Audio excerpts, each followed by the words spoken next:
बच्चों यहाँ पर क्वेश्चन में हमें यहाँ पर पहली टर्म दी है 5 और यहाँ पर फोर्थ दी है 9 एंड 1/2। इस क्वेश्चन में ये जो 9 एंड 1/2 है, इसकी वजह से बहुत सारे बच्चे गलतियां करते हैं। बच्चों यहां पर पहले लिख लेते हैं हम, यहां ये क्या है A1 जो दिया है 5 और ये है A4, ये A1 बच्चों, ये A2, ये A3 और ये A4 कितना है 9 एंड 1/2। बच्चों इसे सॉल्व कैसे करते हैं, 2 की 9 से गुना, 2 9 18 प्लस कर देंगे 1, 18 और 1 19/2। इस तरीके से हमारे पास A4 दिया 19/2। ज्ञात क्या करना है बच्चों, यहां पर ये A2 और ये A3, तो A2 ज्ञात करना है व A3 ज्ञात करना है। तो बच्चों हमें यहां पर, क्योंकि A1 बराबर 5 है व A4 बराबर 19/2 है, तो बच्चों हम क्या, A1 इसीलिए A कितना हो गया बच्चों, यहां पर 5 हो गया, क्योंकि A1 क्या होता है A के बराबर होता है, तो मैंने A = 5 लिख दिया।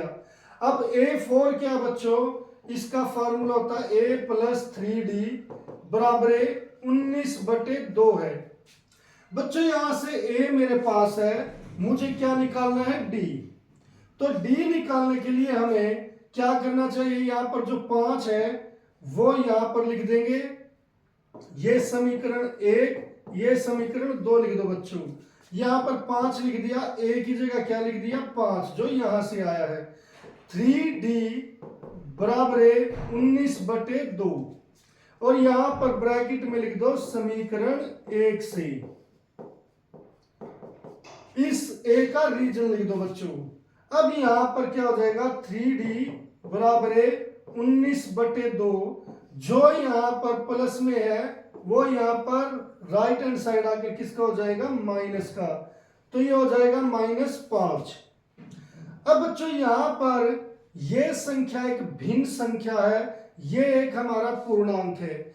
ऐसे क्वेश्चन को हम सीधा डायरेक्ट सब्ट्रैक्ट या ऐड नहीं करते, ऐसे क्वेश्चन के लिए हम एलसीएम लेते हैं। तो बच्चों यहां पर 3D किसके इक्वल है 19/2 - 5, इस 5 के बाय में आप 1 कर दोगे।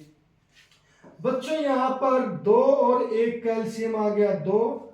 अब 2 की टेबल जब तक 2 ना आ जाए, 2 एकम 2 एकम पर आ गया, तो बच्चों यहां पर 1 से मल्टीप्लाई, तो 19 एकम 19 माइनस, अब 1 से 1 का टेबल 2 तक जब तक 2 ना आ जाए, 1 एकम 1, 1 दूनी 2, तो दूनी पर आया, तो बच्चों यहां पर 2 से 5 को गुणा, 2 पंजे 10।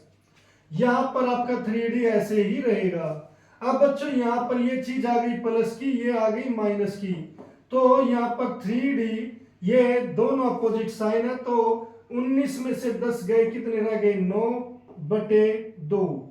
तो बच्चों यहां पर D कितना आ जाएगा 9/2 गुणा, जो यहां पर गुणा में है वो कहां जाएगी भाग में, तो भाग में लिखते वक्त 1/3 लिखेंगे बच्चों, यहां पर गुणा में 1/3, 3 एकम 3, 3 तिया 9, 3/2 आ गया बच्चों यहां पर। अब हमारे पास D की वैल्यू भी है, A की वैल्यू उसने खुद दी थी। अब मुझे जो निकालना बच्चों वो क्या है A2, तो बच्चों इसीलिए A2 क्या हो जाएगा A + D। अब A क्या है हमारा बच्चों A यहां पर हमें दिया था कितना 5 प्लस D कितना बच्चों 3/2। अब बच्चों इसका एलसीएम होगा वही, वैसे ही 1 और 2 का एलसीएम आ गया 2, तो 1 की टेबल 2 तक, 1 दूनी 2, तो 2 पंजे 10, प्लस 2 की टेबल 2 तक, 2 एक कम पर आएगा तो 1 की मल्टीप्लाई 3 से, ये आ गया 13/2। तो बच्चों ये आ गई हमारी A2। अब बच्चों हमें निकालनी थी A3। A3 का फार्मूला A + 2D होता है। तो बच्चों यहां पर A की वैल्यू वही 5 + 2 × 3/2, ये हमारा D था। तो बच्चों इस 2 से ये 2 कैंसिल हो जाएंगे क्योंकि गुणा में है।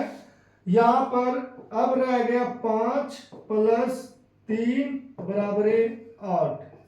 तो इस तरीके से बच्चों हम A3 भी फाइंड आउट कर सकते हैं, जिसमें हमें पहली टर्म और फोर्थ टर्म दी थी। तो यहां पर बच्चों जब भी कोई ऐसी टर्म निकालनी हो तो हमें A और D निकालना जरूरी होता है। तो हम A और D निकालेंगे, फिर कोई भी पद निकाल सकते हैं।